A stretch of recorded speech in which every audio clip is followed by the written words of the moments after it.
YouTube, welcome back to Maxwell Starr's Beer Reviews. Tonight we're going to take a look at Granville Island Brewing English Bay Pale Ale.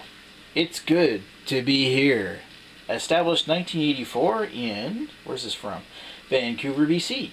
Our English Bay Pale Ale has a smooth, mild flavor, brimming with West Coast character, and a caramel malt aroma. A true pale ale, it gets its perfect balance from the natural carbonation and careful maturing under the watchful eye of our brewmaster.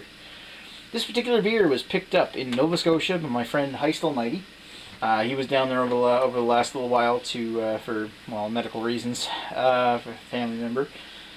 So he decided to pick up a whole bunch of beer, and he got a 6-pack of this one and gave me one of them. So I'm very thankful. 5% ABV.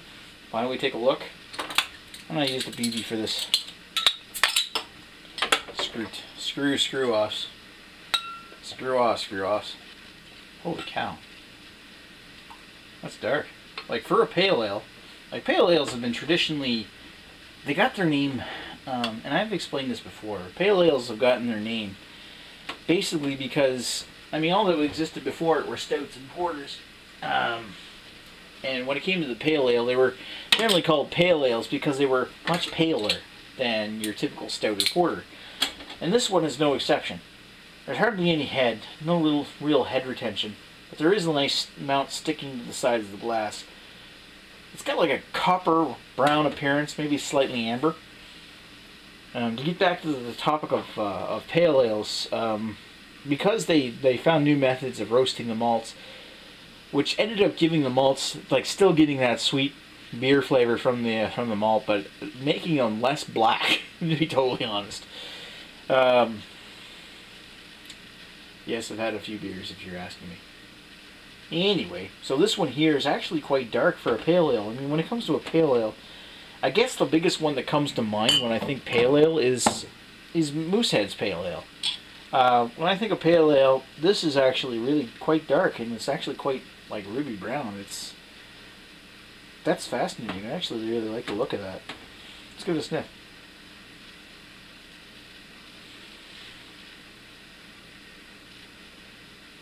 The smell, on the other hand, I can't say that I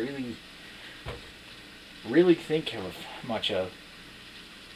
It's not so bad. It's almost got a little hint of a coffee kind of aroma to it, but to be totally honest, it's got a smell of mushrooms. It's like it's not as bad as like a it's got like a sweeter aroma, but when it comes to, like, say if you've ever opened a can of like canned mushrooms to put in some kind of food you're cooking, if you ever actually sniff the can afterwards, this kind of smells like it's got this metallic, mushroomy sweet smell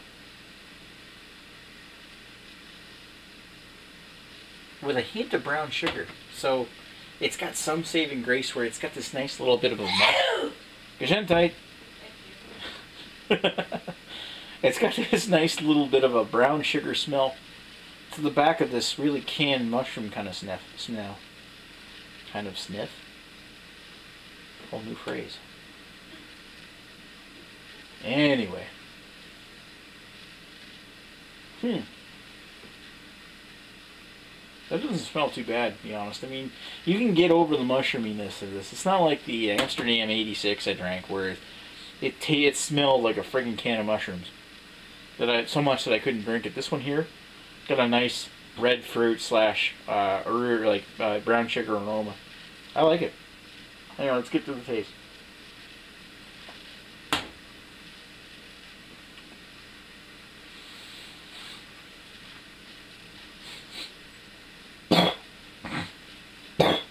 Sorry.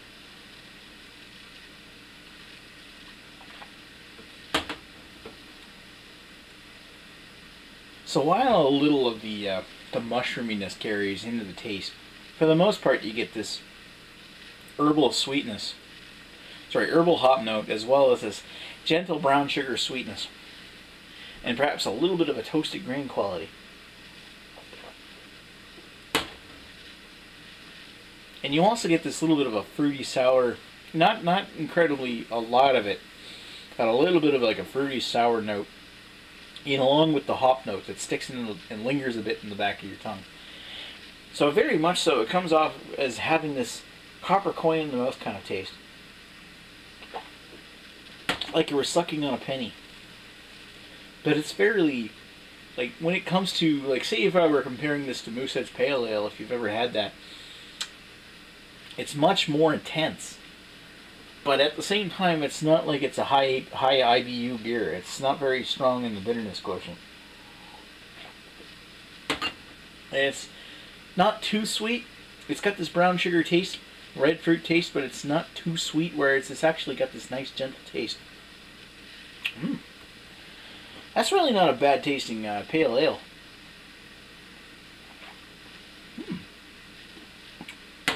It goes down smooth, it goes down dry, and it doesn't sit very heavy on your stomach. It's got this almost medium to heavy, not medium to heavy, medium to light body to it, but it doesn't sit heavy on your palate as it goes down.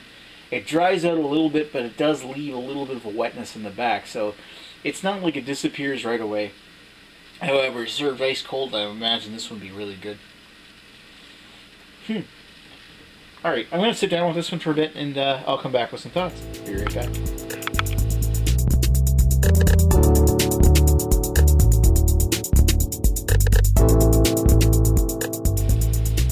And we're back with Granville Island English Bay Pale Ale. So, what did I think about this particular beer? It's alright. It's not the greatest pale ale that I've ever had, but it's certainly a decent pale ale. It's got plenty of flavor, pretty good taste, but on the other hand, it's got this weird mushroomy kind of quality to it that really doesn't serve the particular beer well. While it's interesting enough to try a beer from the other side of the country, I mean something from BC, it's pretty cool to find something like this, and I think this is something that Heist Almighty brought back from an NSLC. I'm not 100% sure on that one though, so don't count me on it. But it's certainly it's interesting to try it, but it's not exactly the best pale ale I've ever had. And I'm not sure if this is something that I really want to drink a lot of or ever drink again. As far as a pale ale goes, I really much prefer like a classic pale ale from Flying Dog, or was it Doggy Style, I think it was. Or even a Moosehead, to be honest. Just because that was nice and light and refreshing. This one here is a pale ale with a little too much flavor to it, or too little much of a sourness to really make me think I'd really want to drink a whole lot of these. I don't think this is something I could drink a huge amount of. And it's giving me heartburn, so.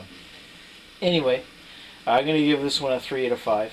It's good. I certainly recommend if you want to try it, but if, to be totally honest, I'd prefer something else. Anyway, thanks for watching Maxwell Starr's Beer Reviews. Thanks for watching, and I'll talk to you guys later. If you liked the video, hit like. If you like my videos, then subscribe for more. I'll also check for us on Facebook. Anyway, thanks for, don't mind me whoring up my channel, but whatever. Alright, I'll talk to you guys later. Bye.